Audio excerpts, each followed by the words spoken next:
Hi, this is Linda Shea with Drilling Contractor. I'm at the 2023 IADC Drilling Caspian Conference in Baku, Azerbaijan, and I have with me Yashar Latifov, who is VP of Field Development for SOCAR. Yashar, thank you so much for being here. Thank you very much for organizing IADC Caspian chapter in Baku in Azerbaijan. Welcome you all in Baku in Azerbaijan, in the cradle of the oil and gas industry globally. Very nice to be at this conference.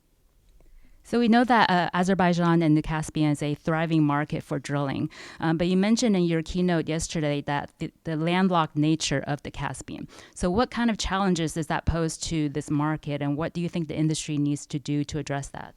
Yeah, we are surrounded, the Caspian Sea, although it's a sea, but it's surrounded by land, 360 degree. And you can imagine the ecosystem and the environment, for example, in Aberdeen in the North Sea, or in the Gulf of Mexico, or in Angola, or in Brazil, that golden triangle that we discussed yesterday. And imagine that each corner of that triangle doesn't have an access to the open sea. What would the reality be? So that's a reality that we are in, and this is not new to us. This is how it was hundreds of years ago when we started drilling onshore. Actually, the first offshore drilling globally started in the Caspian Sea in 1949. The first well was drilled at our legendary field, which is called Oil Rocks, which is still going. Actually, we are continuing with an infield drilling there. But again, the ecosystem is that we cannot have a diversity of the suppliers, diversity of vendors, but we adapt to the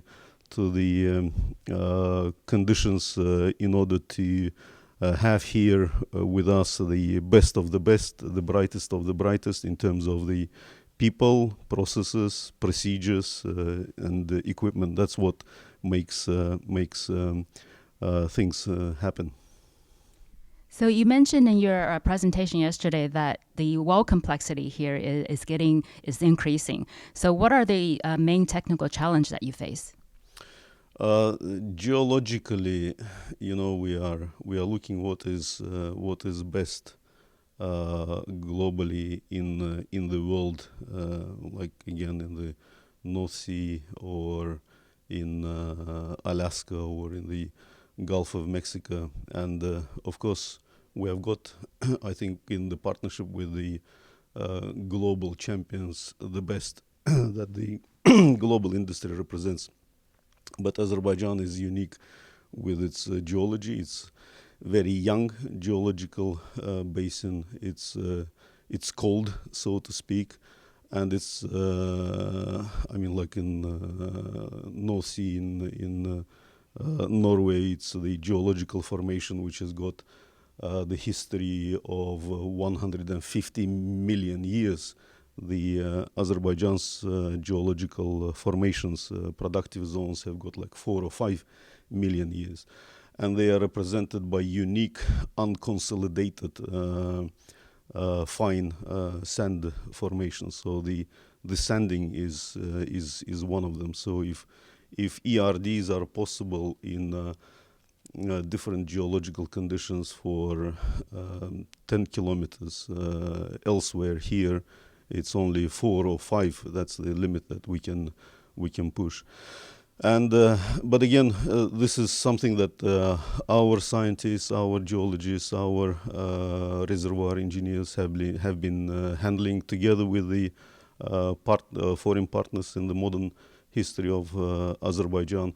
But at the same time, we are moving into the deeper waters of the Caspian Sea. If it used to be the shelf zone, which was limited with a water depth of 130, 150 maximum, 170, or Karabakh field today, the deepest water is 182 meters. That's a shelf. But we are moving now into the deeper waters, like Shagdanis, 400, 500 meters. Actually, Shafagasiman is even deeper. Absheron field is also 450 meter deep.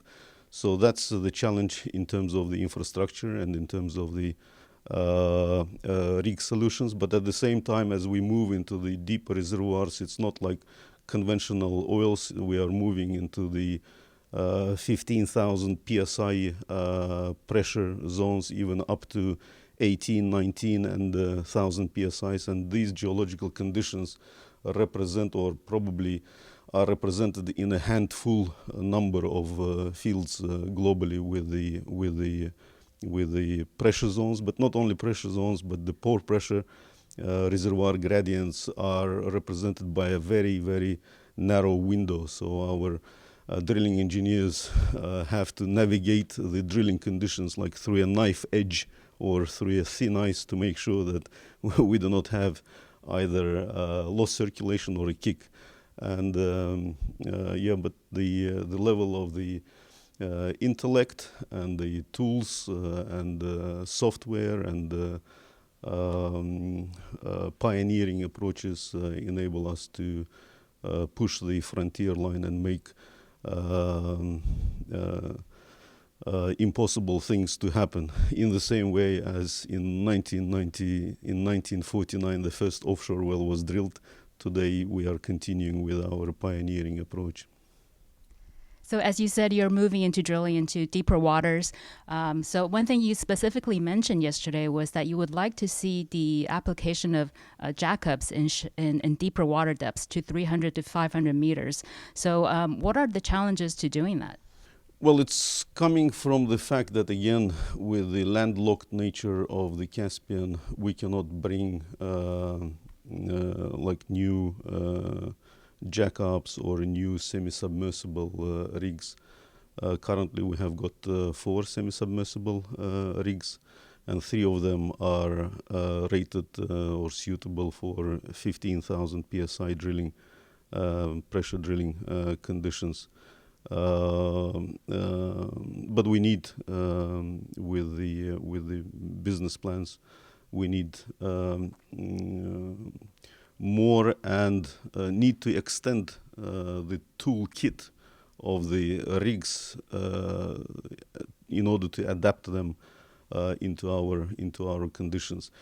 A, need bigger number, and 2, need to actually, that was highlighted yesterday and today, about the reduction of the total cost of ownership. Yes, to make barrels more economic in order to enhance both production but also recovery from the fields. And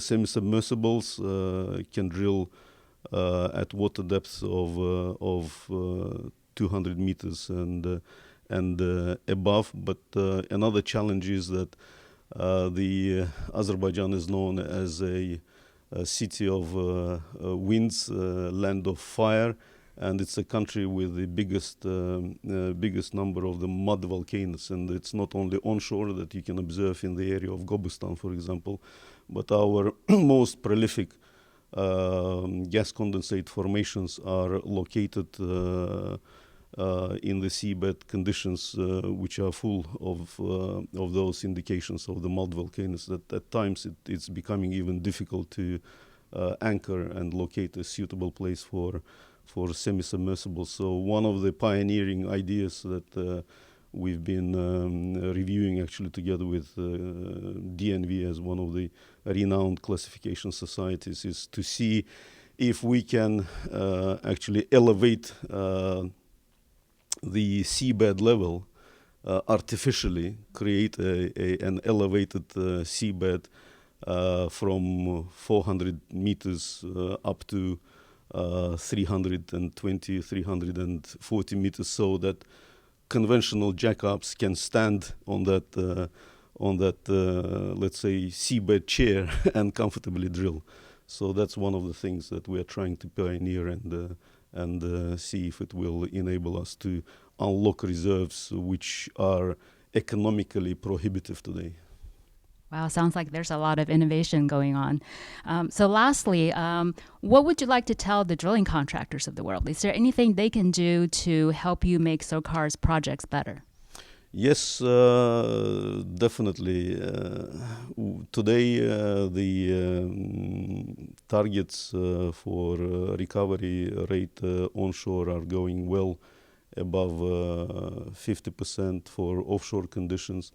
Of course, it's difficult. Kind of we are limiting ourselves with 50, probably 60% recovery factor for offshore fields is considered as satisfactory, but we have to realize that 50 or 40% reserves are still stay in the ground. So the name of the game is more wells, but smarter wells, and of course environmentally responsible, i.e. green wells. Yes, and today we see a need for infill drilling, because more wells enable us to combine the penetrations into the reservoir with the secondary and tertiary recovery methods, like not just simple injection of water, but bright water, chemicals, injection, delayed action polymers, microbiological